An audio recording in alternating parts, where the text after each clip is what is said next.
ছিল কিনা যে মুস্তাফিজকে এত বড় অ্যামাউন্ট দিয়ে নেওয়া এবং লাস্ট মোমেন্টে এসে না করে দেওয়া? অবশ্যই দেখেন, আজকে আমাদের অফ ডে ছিল, আমরা সবাই একটু লেটে ঘুম থেকে উঠেছি। যখনই ঘুম থেকে উঠলাম এই নিউজটা শুনলাম।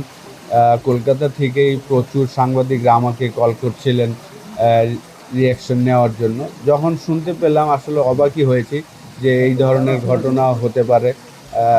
এবার হাইয়েস্ট বিটে তাকে নেওয়া হয়েছিল কলকাতাতে।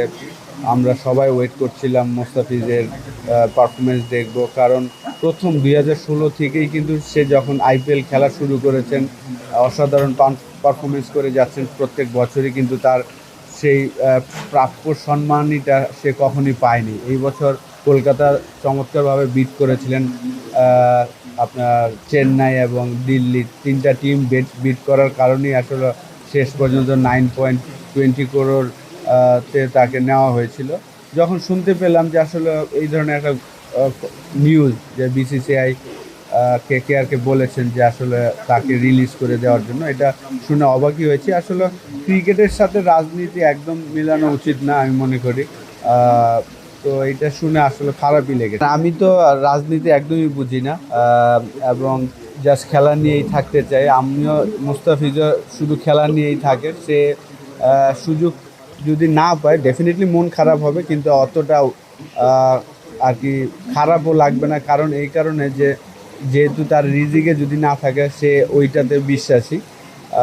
আকাশ চোপড়া কী বলেছেন এটা আমি শুনি নেই, কিন্তু আমি আশা করবো যে এগুলো খুব তাড়াতাড়ি দুই দেশ এবং দুই দেশের গভর্নমেন্ট, দুই দেশের ক্রিকেট বোর্ড হয়তো এই বিষয়টা নিয়ে অবশ্যই পজিটিভ আলাপ করবেন এবং আইপিএলের আগে মুস্তাফিজ যেন আবার খেলতে পারে এটাই আশা থাকে। বললাম না, এইটা আসলে দুই দেশের গভর্নমেন্ট, দুই দেশের ক্রিকেট বোর্ড এই বিষয় নিয়ে আলাপ করবেন। যেহেতু ফেব্রুয়ারিতেই ওয়ার্ল্ড কাপ, টি20 ওয়ার্ল্ড কাপ, আমাদের 3টা ম্যাচ কলকাতাতে আছে, একটা ম্যাচ মুম্বাইতে। তো এই বিষয় নিয়ে অবশ্যই Bangladesh cricket board, Indian cricket board একসাথে বসে হয়তো আলাপ করবেন। যেটা ভালো হবে সেই ডিসিশনটাই আমাদের দেশের গভর্নমেন্ট, ইন্ডিয়ান দেশের গভর্নমেন্ট মিলে হয়তো নেবেন, এটাই আশা থাকবে।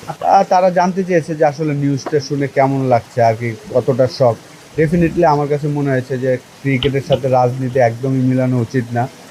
সেই বিষয়টাই আসলে বলেছি যে আমি পুরোপুরি শখ। কারণ মুস্তাফিজ এই প্রথম যে সে যে প্রাপ্যটা পাওয়া উচিত আইপিএল থেকে, সেই প্রাপ্যটা এই প্রথম তাকে কলকাতা বিট করেছিল।